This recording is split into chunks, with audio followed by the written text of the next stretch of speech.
Welcome to Hidden History, Stories from the Secret City. I'm Keith McDaniel, along with my co-host, Ray Smith. Good morning, Ray. Good morning, Keith. How are you today? I'm doing good. I'm doing good. We've got an old friend with us today, don't we? Absolutely. I talked to Harold about this. This is Harold Connor we have with us. And when I talked to him about it, he said, Ray, you can't do this on the day that there's a UT football game. I So understand. that's why we have scheduled it for today. I think it may be the only open date they have this fall. But anyway, it is an open date for Harold today. So we've got him here with us. Harold, you and I go back a ways, but and you and Keith have known one another and have talked about your career. But today we want to do that in a little different format. This hidden history stories from the secret city. Keith, how many? We have 130 I think 137, something like that so far. episode. We started this, Harold, Wow. back in what 2020. Mhm. We were going. Keith contacted me and said, "Ray, let's do a podcast." You know, everybody's doing them now, so we scheduled a time to get together, and COVID hit, and they stopped letting us move around. So, at the same time, we thought, "Hey, this Zoom thing that's a possibility. Let's try that." So we did, and it worked really well. We've had Wow. people from all over the world on here, and it's such a good format for what we're doing that again, we've been doing it now since 2020, and we post them. Keith posts them out on YouTube, and they're getting a good bit of attention. So it's becoming a good forum for us. Great. Now, what we would like to do today is just to let you start wherever you want to, and we'll ask you questions as we're going along. But we want to know about Harold Connor and how he came to be. I know K25 was your first location in Oak Ridge, but you can start even sooner than that. Where'd you grow up? Well, I believe it or not, I was born in Kentucky. So people ask me all the time, why aren't you a Kentucky fan? And my answer is simple. I'm a Tennessee fan. Yeah, you can't be both. That's right. Well, I grew up in Fulton, Kentucky, where I was born. Yeah. My dad, Harold T. Connor Sr., was a school teacher. Hmm. And he kind of went around to several places in Tennessee after he got old enough to go to college at high school in McKenzie. In those days, there was not a black high school in Fulton, Kentucky, so those students had to get on a bus and drive about 30 miles away to McKenzie, Tennessee, where it was the only black high school in that area. Uh-huh. And so, young boy, I grew born there in Fulton. He started teaching in high school at Martin, Tennessee. Martin, Tennessee, Northwest Tennessee, a town of 5,000 people wringing wet. And it was quite an experience. I was just a young boy running around, entering school there. And people ask me often about how I ended up in engineering, but actually it was my father's influence. I think he was a science teacher. He taught chemistry and physics, and I think that was the beginning of my interest in engineering and those disciplines. But I grew up in this small town in Martin, Tennessee, all black high school. It's kind of funny. We had grades 1 through 12 because it was the only high school in the county. So all the neighboring towns came to Martin, Tennessee to finish high school. So the school had grades 1 through 12, And guess how many students were in grades 1 through 12? Oh, About 175. how about that? My graduating class had 9 people in it. My wife's graduating class, I think, had 200 and something in Oak Ridge High School. Yeah. But no, I grew up in a small town. My dad, teacher, chemistry, physics. He also ended up being the principal. So you can imagine I had to live with the principal and I had to live with my mother, who was a second grade teacher. So you can imagine what I went through as a young student going up through, dad's a principal, she's a second grade teacher, and everybody thought I was getting preferential treatment, of course, in those days. Yeah. But I was quite the athlete, and I played ball and all those things, and it's kind of funny though, those early years in high school.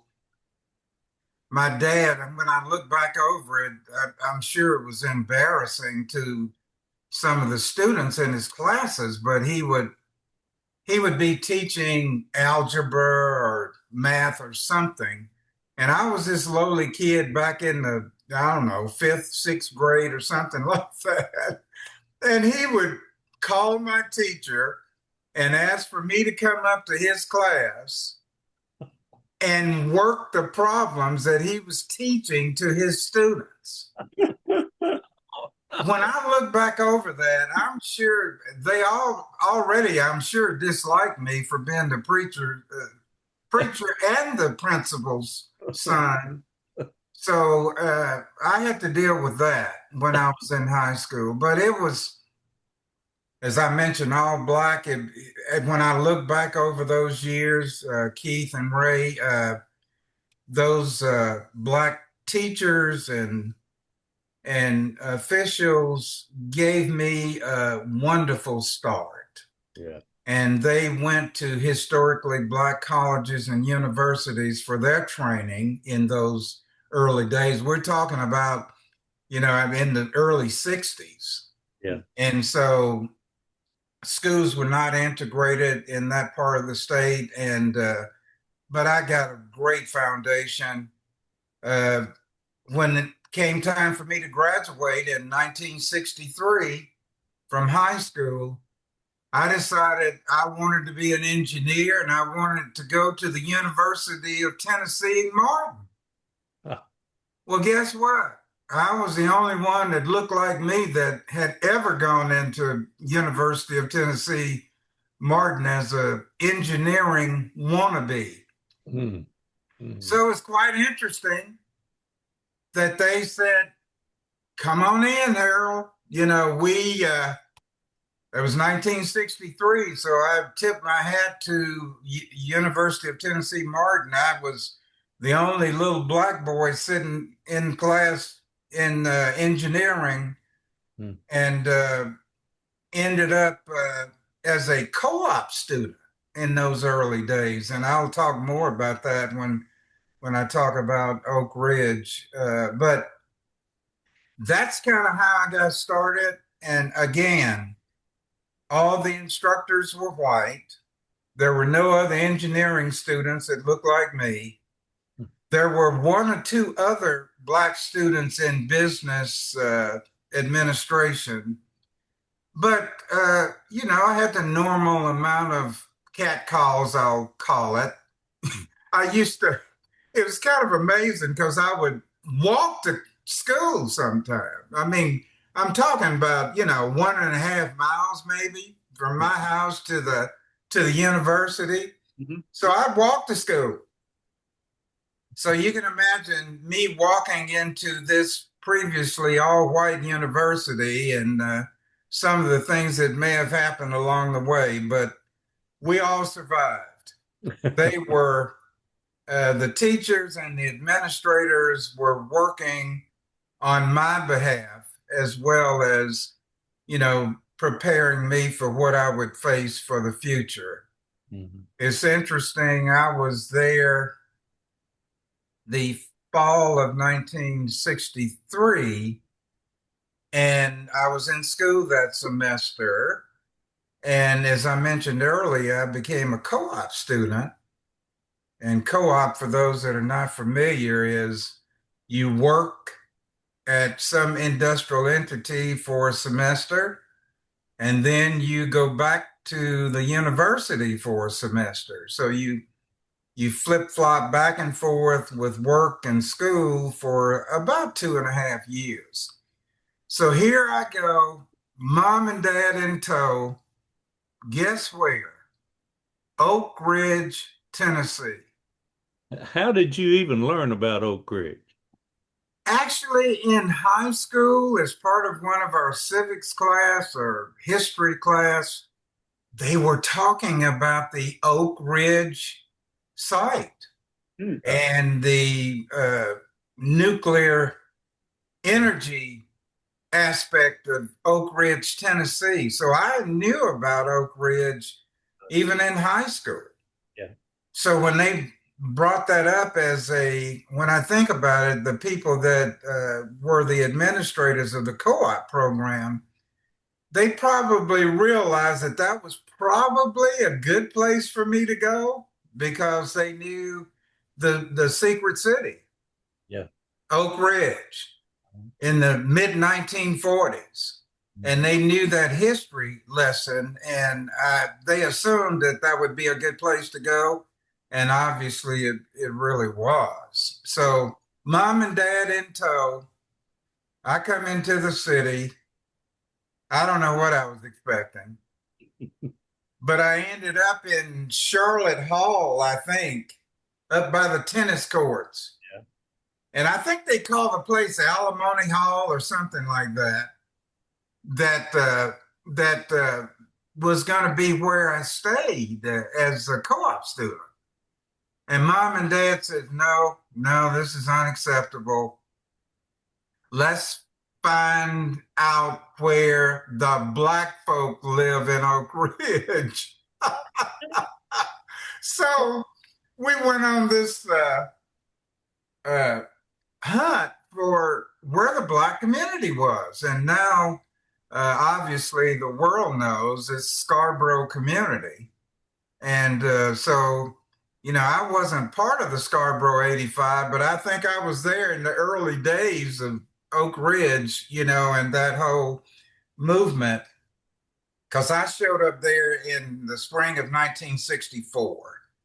And of course, they had integrated the school system. What year was that? 55. 55, 56. So, but they didn't integrate the rest of the school system into the 60s. And right in the middle of when you came, there was a good deal of controversy about desegregation in Oak Ridge, restaurants, barbershops, that sort of thing. yes. So Yes. A lot of that was going on in 63. I think 63 is when the elementary or the middle schools integrated right in that time frame. So yeah, you came right in the middle of that. Came right in the middle of that. And guess who I stayed with the Sharper family, the Graham family, which I ended up marrying one of the daughters.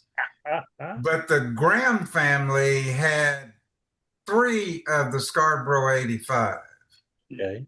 Lawrence Graham, Rufus Graham, and Maisie Graham were 3 of the 6 family members that were intimately involved in the integration of the school system there in Oak Ridge. So I spent those years back and forth with co-oping and going back to UT Martin. And then in 1966, I came to the University of Tennessee, Knoxville, to finish up because UT Martin only had the first 2 years of my degree program. So came to Knoxville and obviously, entered into the University of Tennessee Knoxville system, still, involved with my co-op experience at the Oak Ridge area and at the K-25 site. And, I'd like to give a shout out to, recently we celebrated Bill Wilcox and the Interpretive Center in Oak Ridge. And in those early days of co-oping and actually when I graduated from University of Tennessee, Knoxville in 1968, those leaders, were so intimately involved in the K-25 site. And I know Gordon Fee has been interviewed in this same session, and Gordon was integral to the work at not only the Y-12 site, but K-25 site and others. So those were my mentors, the Waldo Golliers and the Bill Wilcox and the Gordon Fees and Bill Thomas and many other names that I'm sure you guys have talked to in this series, but they have molded and shaped me as this young Black co-op student and young engineering student at the K-25 site. And I could go on and on from there, but I'll slow down there for any questions that you have up to that point.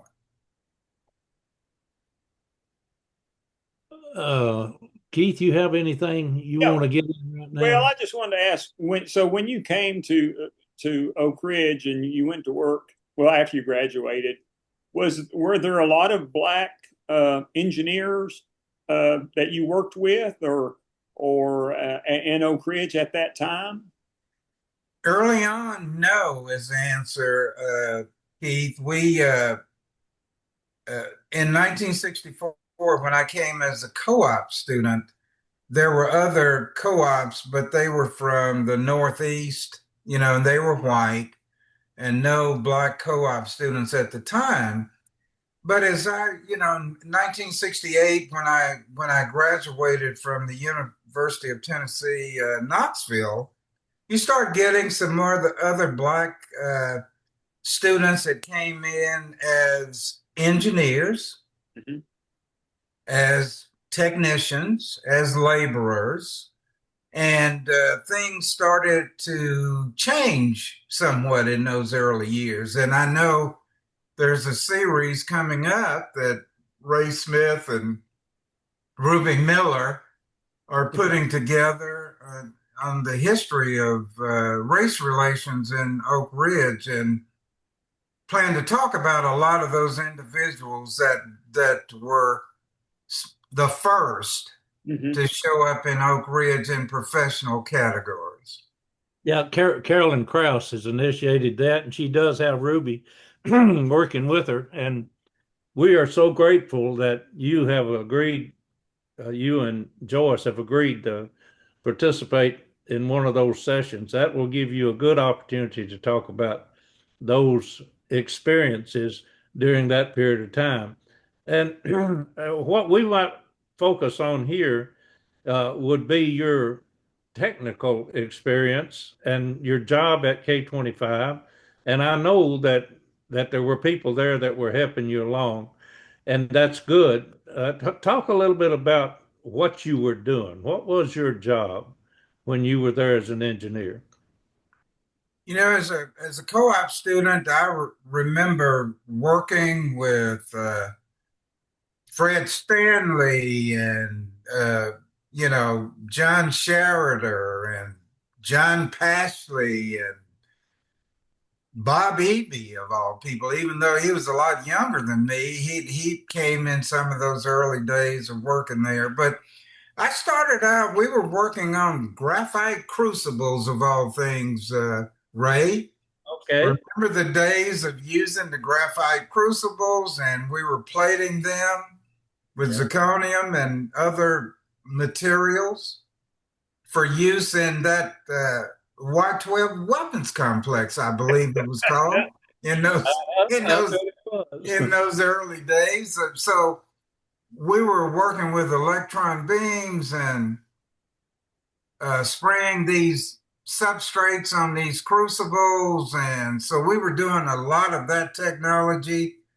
And then later on as a co-op, obviously we were dealing with the world famous white powder, and people like Roger Anderson and Jim Shoemaker and John Barber and others were working with how to make that white powder better that was used in the uranium enrichment process on those barrier tubes to perform the separation of 235 isotope from 238. So much of my time was in the what they call the development division, and that's where I met Bill Wilcox, of course, and Yeah, he at Bob one time. Merriman. Yeah, Bob Merriman's a good one too. At one time, Bill Wilcox was the technical director, so he would have been very much involved in those technical aspects of the gaseous diffusion process. You were getting some really good experience there that I'm sure would help you later in your career. But think about that, how fortunate you were to be able to work on not just state of the art technology, but you were creating things that had never been done before. Absolutely. We in obviously the uranium enrichment process is well chronicled about when it started and all that, but we were in what we call a cascade improvement program and a Yes. cascade uprating program where we were making things better. Yeah. So we are in our quest to get the best materials and to perform the enrichment process. It was more than just the barrier and the white powder. It was the cascade, the motors that were used, and the piping that was used, and the cooling towers that were used, and all the decontamination facilities, and all of the above. We were making all that better. And the people that I mentioned earlier, we were all working in those areas, and a few of them have my name associated with those developments, like the recycle process. People think in those early days we didn't want to be good stewards of the environment, and that's all we thought about, how what we were doing would impact the air, the water, the soil. So yeah, we weren't as highly developed as things are now, but we had processes where we tried to recycle materials, chemicals that were used in the enrichment process, to recycle them, to put them in a state that would not impact the environment. One of the jobs I had was to recycle one of the materials that was used in making the white powder. So instead of dumping that material to the pond or the creek, my job was to figure out a way to recycle it where it can be used again. Mm-hmm. And so I did that. And that was, one of the facilities, the 1232 facility at K25 site, which is long gone now, but that was built with my help and my direction and my technology. And so those were the things, and there were so many individuals involved in dealing with off gases of the uranium enrichment process. I think about Bob Merriman and Bob Eby and others that were worried about removing krypton xenon from off-gas releases in those days. So it was all hands on deck. I as a chemical engineer, gosh, I had so many experiences working with recycle of materials, dealing with the material that was used to hammer the white powder into the barrier materials. It was quite expensive, and the point was made, why not recycle that material? So I got intimately involved in that, how to retreat that material where it could be recycled. So there were a lot of environmental remediation and restoration going on than in those days that most people don't talk about. Well, you experienced something there that not a lot of people have been involved in, and today people do not have enough knowledge to even talk about it. So you were at a very unique time in our history when things were first being done. Now, you've talked about some of the technical aspects of your work, but it wasn't long until you began to manage people as opposed to working in the technical arena. So talk about that transition a little bit. Yeah, it was that was interesting. When I graduated college in 1968, again as the first Black chemical engineering student from the University of Tennessee, and showed up at K25 site where what better place for me to be than the place I had co-opted. So that was very good for me. Started working with John Pashley and Bob Merriman and Cy Smiley and Bill Wilcox and those people. And I actually was one of the what we call in those days development engineers, where we were doing those things I talked about earlier. In fact, John Pashley is probably the sharpest chemical engineer that I've ever been around. And he's deceased now, but he was very eminent in his engineering expertise. And we all owe a lot to him. But in those early days, they had a setup of the hierarchy. You came into a team, a group of engineers, and then the next stage was if you led that group. So I became a group leader fairly fast, in that time period. And then the next stage was section head and section leader. And as the good Lord would have it, I became a section head fairly quick, where, the group leader could have been about 10 people. Yeah. Section leader could be 30. Mm-hmm. The next stage was a department head, and gosh, a department head could have 100 or more, I guess, in those days. And so I kind of graduated to the group leader, section head, department head, and pretty soon I became a division manager. And as you guys both well know, that's several hundred people that could be in the division. And it seemed like a natural progression for me. I didn't think about it that much, but I kept getting promoted to the next job. So I must have been doing something right. My technical acumen was important, but I think when I think back over that, relationship building. Yeah. I think I tell anyone that'll listen to me, that's the most important thing you can learn in your career, is how to get things done with other people. Yeah. And not to acclaim things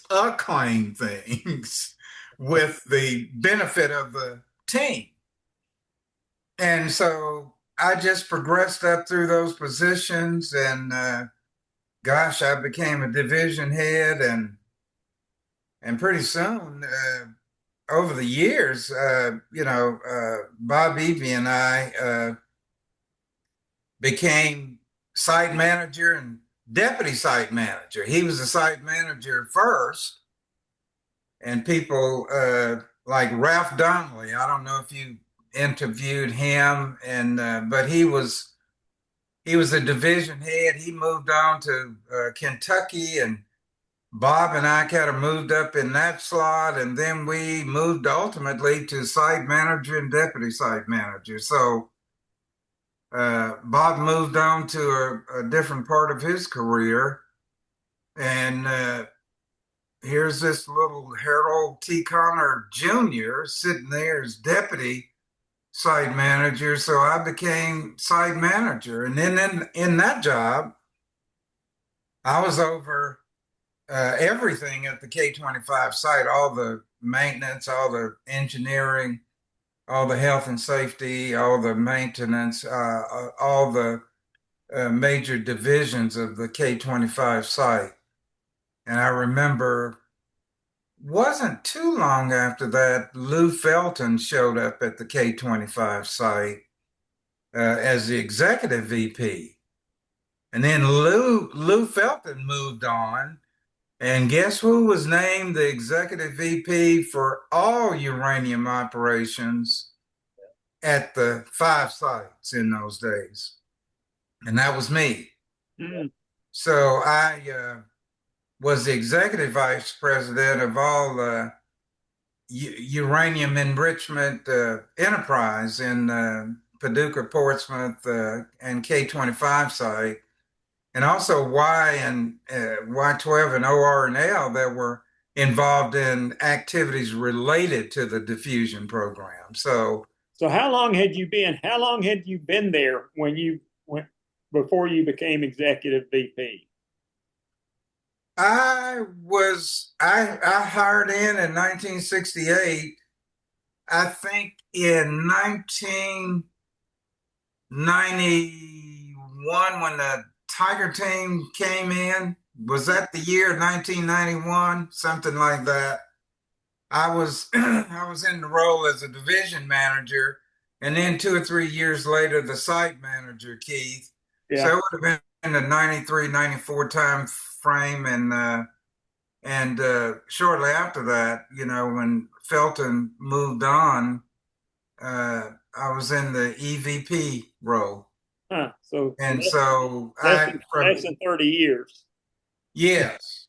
So it seemed like it went faster than that. But when I look back over that time, I just think that I had so many people along the way that were part of the team that enabled me to ascend to that role. Right.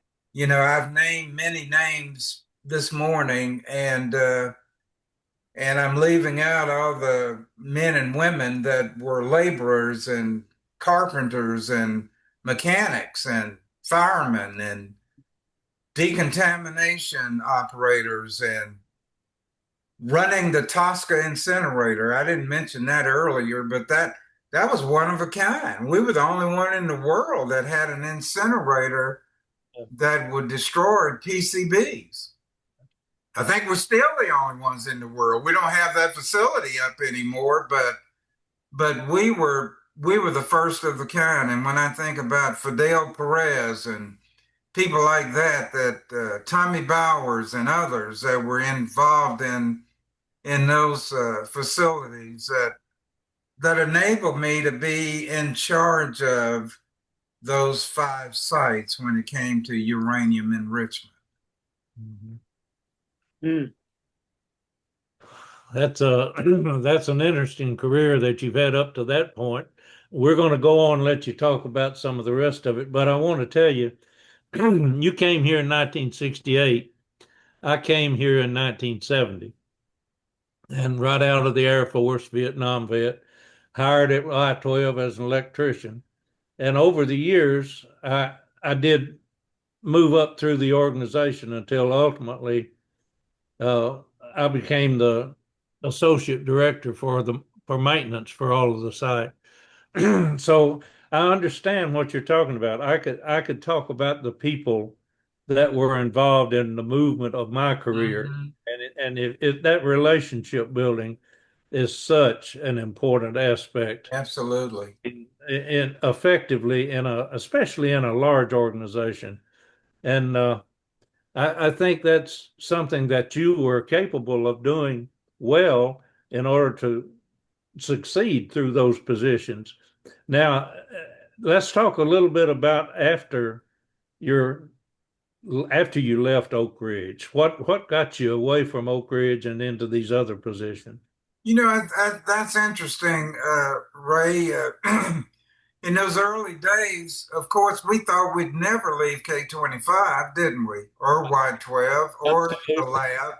When I hired on, I told Fanny, I said, we'll be here 2 years. And then, because I just didn't expect it. And we'd been here 2 years, we've been here 5 years, we've been here 10 years, Yeah. and it become okay. I'm at Y12 and I worked there 47 years. Yeah. We never thought we'd leave. And, when the uranium enrichment process shut down, Ray, you can give me that year, 1980 something, wasn't it? 80, shut down 85, actually closed down by 87 completely. Yes. And it was, we never thought that would happen, right? And, when I ascended to the site manager role and the EVP role, we were trying to find our identity. What is the next thing? Right. How can we add value to the uranium enrichment complex of the site still running, Paducah and Portsmouth, and the centrifuge program that was young and getting its legs in those years, And the competition with the laser program. and the laser, it's interesting. I became involved in all of those technologies as I moved through my career. But when I think about that, the K-25, gosh, I guess it was 2000 when Bechtel Jacobs came in. And of course, I was one of those high managers, right? Yeah. So they immediately gave me my walking papers. And actually, they did offer me a position, but at that time, from running the place to turning it over to somebody else was not high on my priority list. I'm sure. So I started looking around for other facilities, and I had gained a reputation, I guess, in those years that other people knew about me and what was going on at the site and the qualities that they would like to have in their facility. So I ended up, going to the Savannah River site. The Leo Sane and Joe Buggy and people like that at the Savannah River site that was known in those days as having the best conduct of operations in the DOE system. So we had worked with them a little bit. Ray, you may remember this in 9212, yeah. the process there that had some issues early on with deployment of the EUO process. Yes, I do. And Savannah River guys came up because they were helpful in uranium processing and conduct of ops. Right. And so those guys knew me. I worked with them in the 9212 process when I was the manager of 9212. I guess that was the first thing I did when I left the Bechtel Jacobs site at the time. And so I became very knowledgeable of the Savannah River site and the work that was going on trying to correct deficiencies that we had in EUO in those days. And gosh, I'm trying to think. I went and did a stint in Idaho National Lab right after the EUO experience. So I was over there 2 or 3 years working with Ray, some of your people in those days that were in maintenance. And Then I went to Idaho because, and I didn't mention this when I talked about the K-25 site, but when we were in that part of dealing with what's next after the Cascades shut down, we had the unfortunate welder fatality in those days, and I was the site manager. We had the site investigation that DOE does after every fatality, and I became knowledgeable of all those people. And Ronnie Wade was the welder's name, and he perished in his anti-seize caught on fire. And we thought we had gotten there quick enough to extinguish the flames and that he would survive, but he did not. And I dealt with the family, dealt with the public, the communication.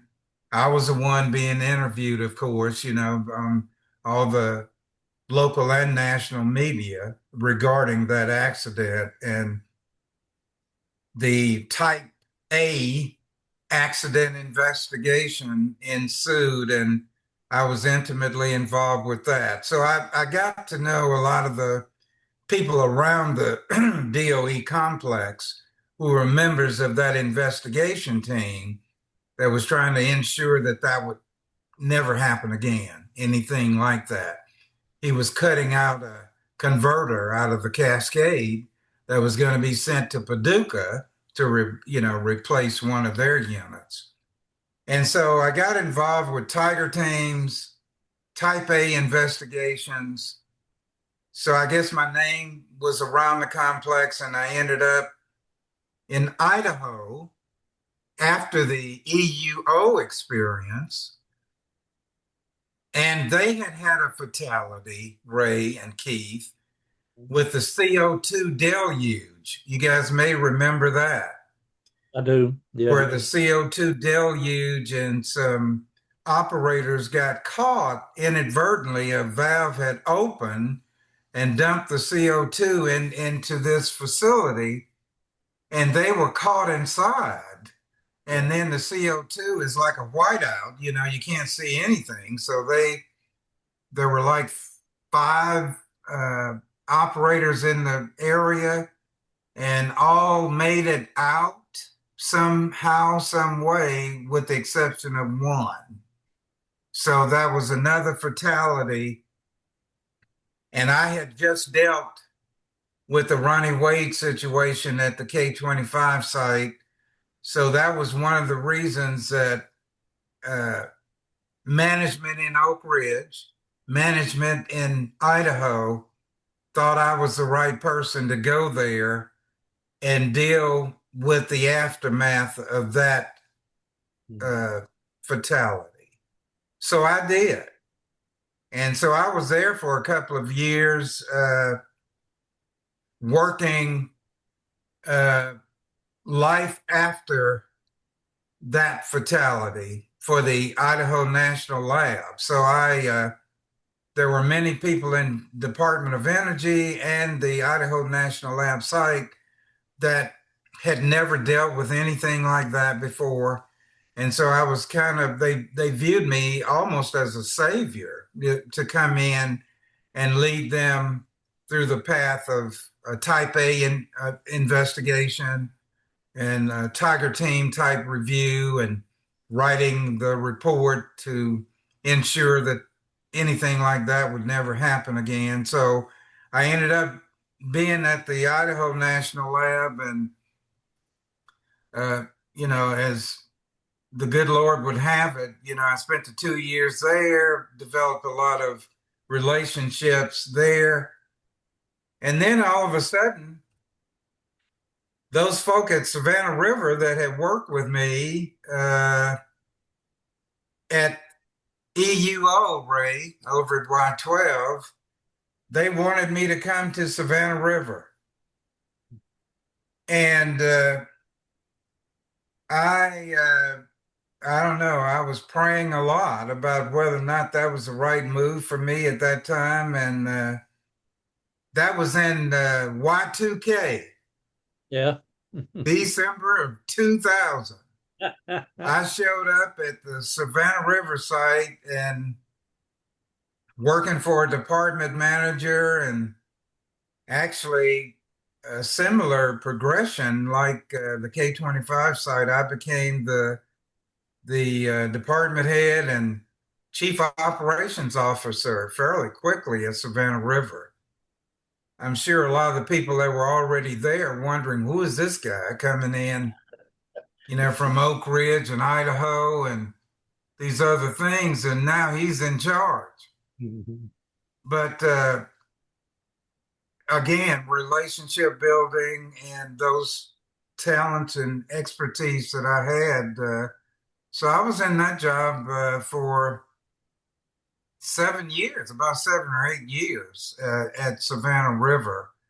A couple of years at Y12 area, a couple of years at Idaho National Lab, and then Savannah River, almost 8.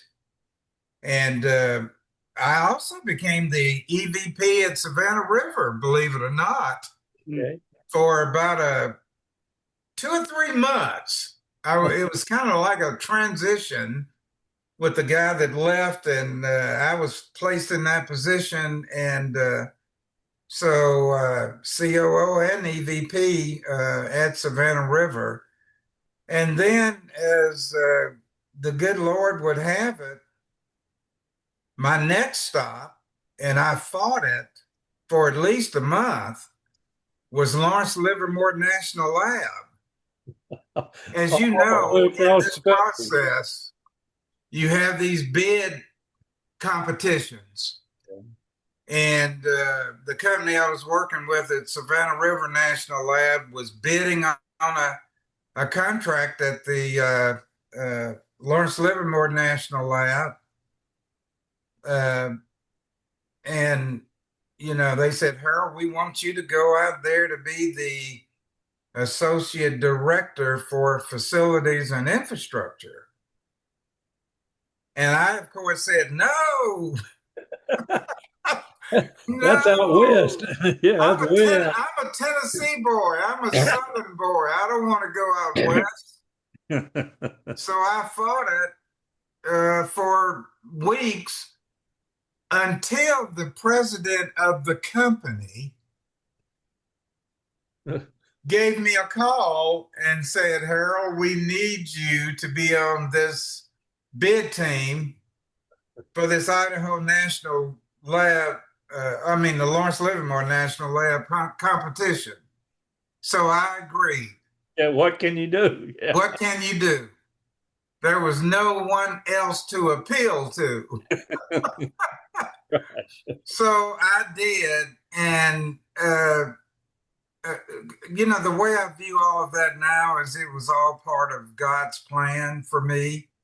And, I had something to do with it, but it was just part of the perfect plan that he had made for my life. So I went out there and I was the associate director. We won the bid, and I became the associate director for facilities and infrastructure. And gosh, in those days, those competitions, Ray, they said the same thing on every one. It's a 2-year assignment. Yeah. And I was out there almost 10. Yeah. So the 2 years became almost 10. And I had a good time out there. California's different. Anyone that thinks California is like Tennessee is wrong. I'm sure that's the case. It's different. People out there haven't been out very much. They have the ocean on one side, and in their mind, Las Vegas on the other side, and that's about all they know. Some of them escape and end up back on this coast, and they know of states on this side of the world, the United States, but many of them don't. They're just Californians. And then when we try to figure out, well, why are they like that? Well, I think that explains a lot, that They're not interested in much else. Yeah.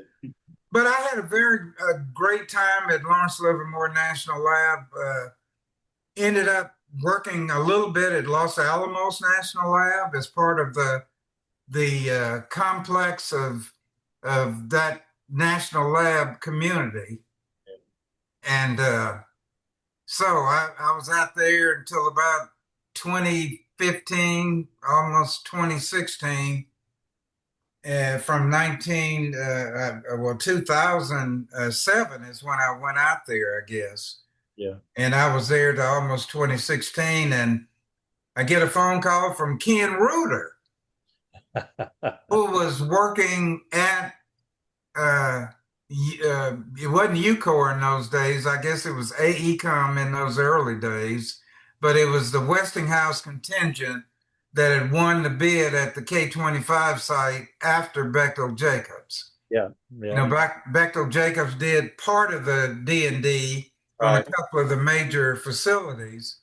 And then Ken Reuter and team, Leo Sane, won the contract at Oak Ridge. And Reuter called me one day and said, "Harold, are you ready to come home?"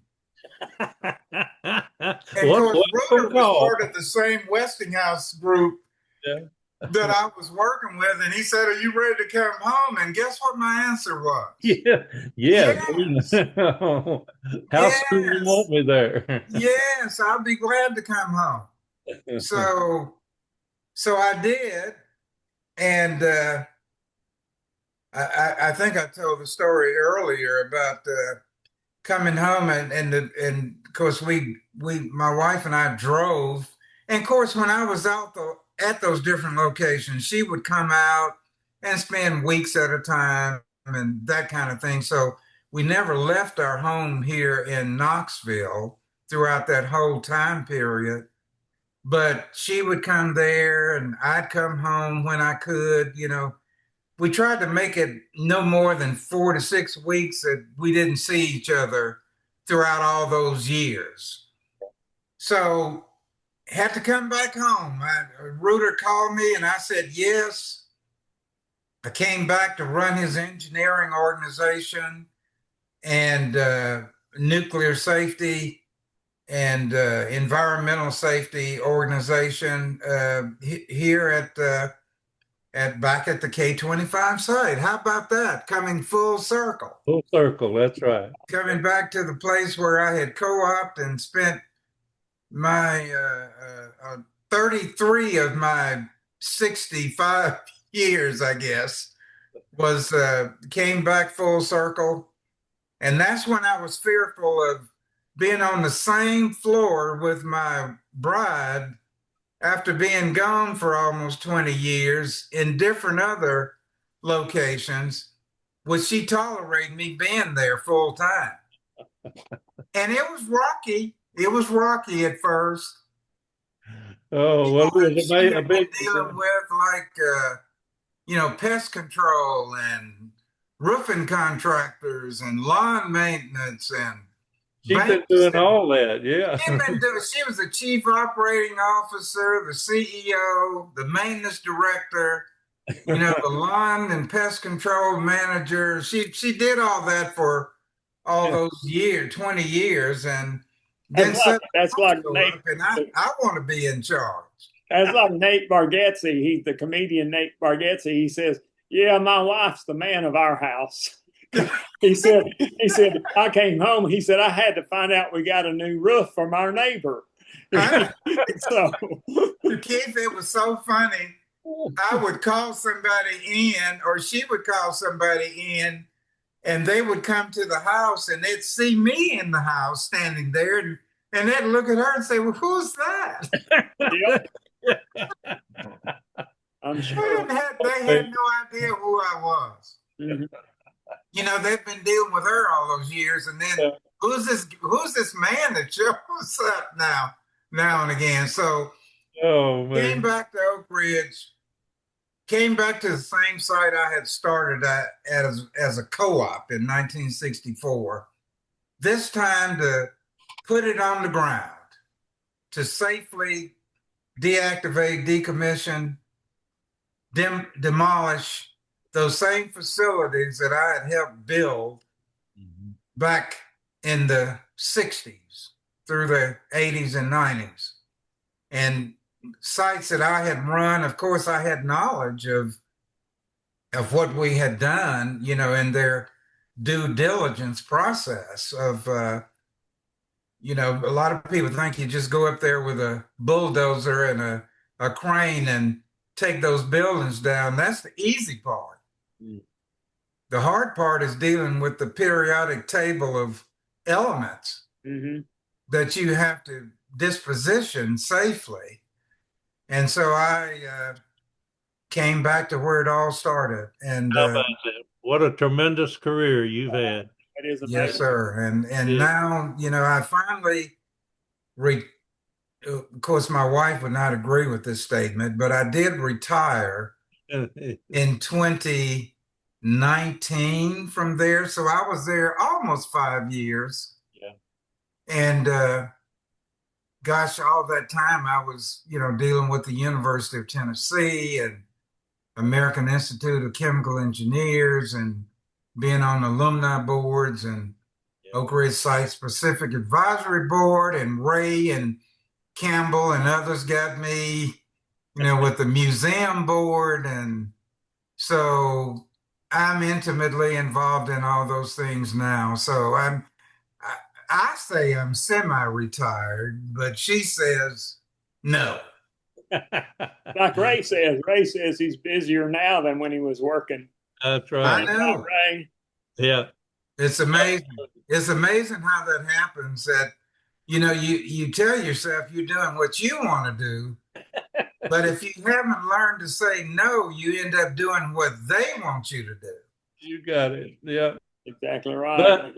But we're living in an amazing time now in Oak Ridge. You've seen it, and I have too, from the Yes. late 60s or early 70s, and we've seen a tremendous amount of change. But I'll tell you, Harold, we're on the verge of seeing things that has never happened before again. And with the nuclear renaissance, it's going to be interesting to watch as these new young folks come in and make things happen. It's good to see. Ray, you and I, this is our third Renaissance. Yeah, it is. We were born in the first one. Yeah. We lived it, in the late 60s and 70s and 80s. And I'll be doggone if we're not facing it again. And it's fun to watch others doing it. You know what I mean? Yes.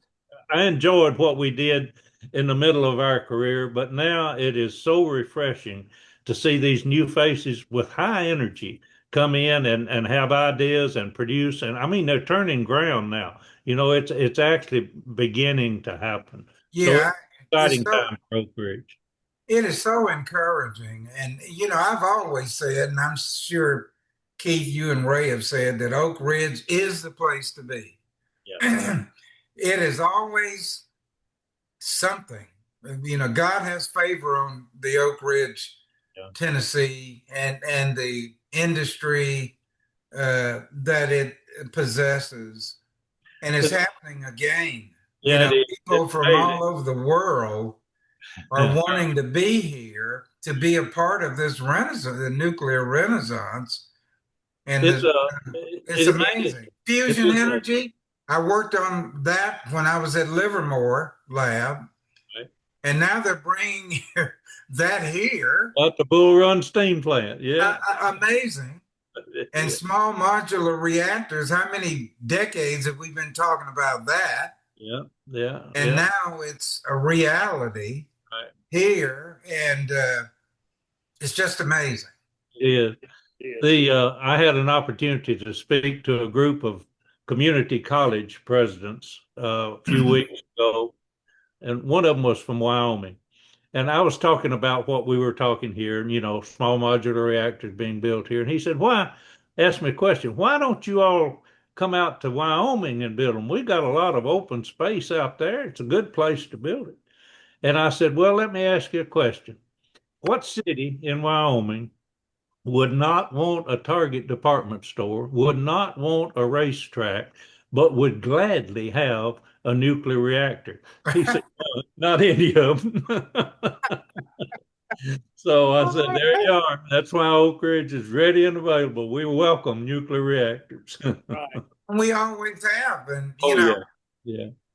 Yeah. and it's something we will always get those facilities. People are dealing with economic downturns and the state of our economy right now, with people losing their jobs and people not knowing where the next paycheck is coming from in some cases.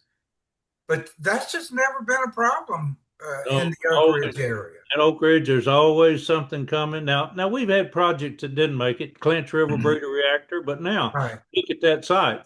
4 small modular reactors being built there by TVA. Yes. So, it's astounding what comes Oak Ridge's way because of our willingness and our understanding of new technology and acceptance of things that other places just don't understand, and Oak Ridge does. So And it's a and place. that legacy of innovation, Yeah, that just permeates the history of Oak Ridge. it does. Yeah, If you want to get I think, something done, you go to Oak Ridge. there you go. yes, I think about Dr. Mazer, and he was at the lab. Yeah, He was the first one to deal with, the what do you call it when you experiment with cattle and others about mutations and birth and defects and all and and all those things. Uh, the innovation, as Keith just pointed out, that has occurred in all disciplines, right. Yeah, not not just. just not just nuclear.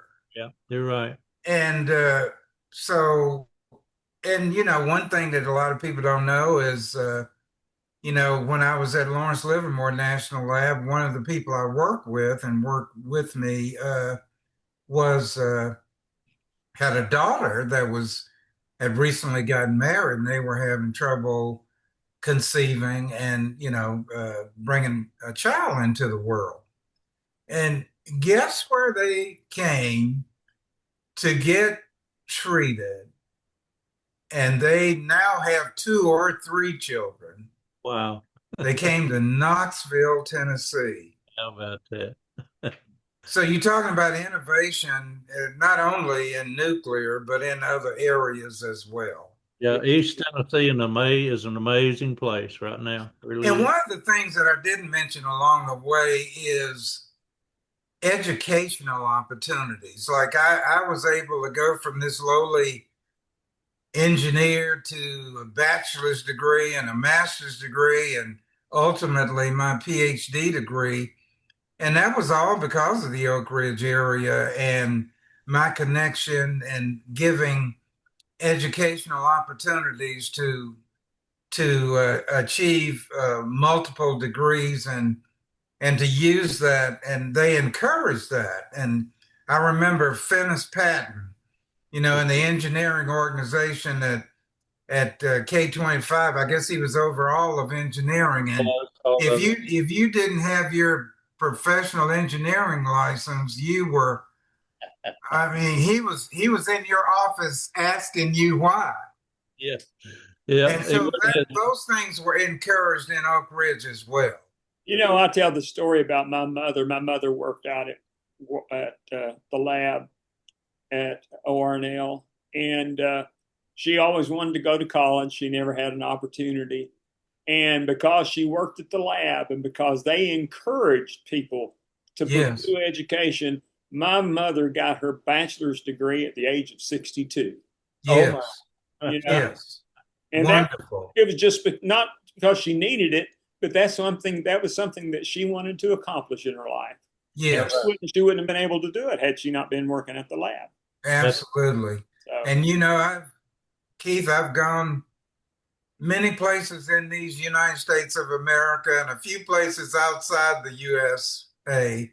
But every time I fly in or drive in to this area, don't you just feel it? that you're at home, that you're in the right place. Yeah, It absolutely. is. I tell people if they stay in Oak Ridge very long at all, they'll not want to go anywhere else. That's right. Right. That's All right. right. Well, Harold, Harold, thank you so much for being with it's us. been really good to have you talk with us about an amazing career that you've had. And fact is, you're still influencing a lot of things that are happening around here. And people do, because of relationships, do respect and appreciate what you bring to our organizations now. World of experience and a lot of understanding of people. And we Thank, appreciate it. We thank really you so much. I really appreciate that. And coming from you two guys, and you've built marvelous careers as well, and you have those great relationships with people. So that means a lot coming from you guys. Thank you. Thank you. All right, folks. We'll be back in a couple of weeks with a new hidden history. Let me mention that we've got Jacob Cornell going to talk about the graphite reactor, and it's going to be very close to the anniversary of when the graphite reactor came into being and when it was shut down. So we'll learn a little bit more about that from him next time. All right. Thanks, folks, and we'll see you in a couple of weeks.